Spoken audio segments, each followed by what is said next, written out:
ချက်ကလေးနာကတ်သွားတယ်ပြီးတော့လက်ကလေးကိုမြှောက်ပြတယ်လူတွေပန်းလေးတွေကိုညှင်းဆိုင်ရင်မျက်နှာငယ်ငယ်မမလှပဲပြုံပြုံးလေးနေပါအချစ်ရင်အဲ့ဒါဆိုပန်းနေဝဲကြမှာစိတ်ထဲကနေလှမ်းပြောနေတဲ့စကားတွေကိုသူမှတကယ်မကြားတာသူလက်ထွက်လာတဲ့အချိန်မှာပဲဖနှက်ကျိုးလေးပြတ်သွားတယ်ပူပြင်းလုံးနဲ့ကတရလမ်းပေါ်မှာခြေပွားလေးပတ်လို့သေးပါမလဲကျွန်တော်လမ်းကူးလိုက်တယ်ပြီးတော့အခုဖနှက်လေးယူနော်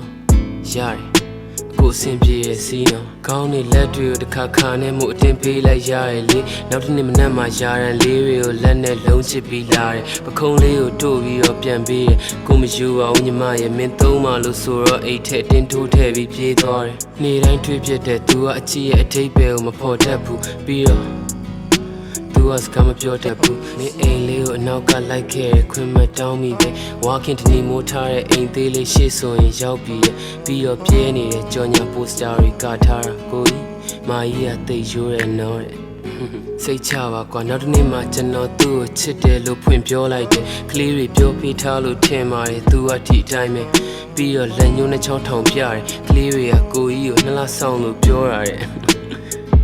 ရတယ်သူ့ကိုပန်းနေကူရောင်းပေးရင်နဲ့အဆင်ပြေလာတယ်ဒီလိုနဲ့နှိမ့်စင်ရက်ဆက်သွားရင်ပေါ့အချိန်တွေကပြေးလာတယ်သူကမိုးကလေးတစ်ထည့်ပေးပါတယ်နောက်ကျောမှာလည်းအပြေးလေးနဲ့လက်လေးဝေရမ်းပြီးဝစ်ထားပါတယ်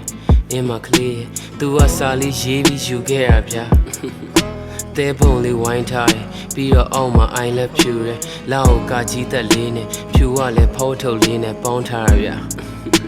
ချစ်စရာလေးပါကျွန်တော်ယူတယ်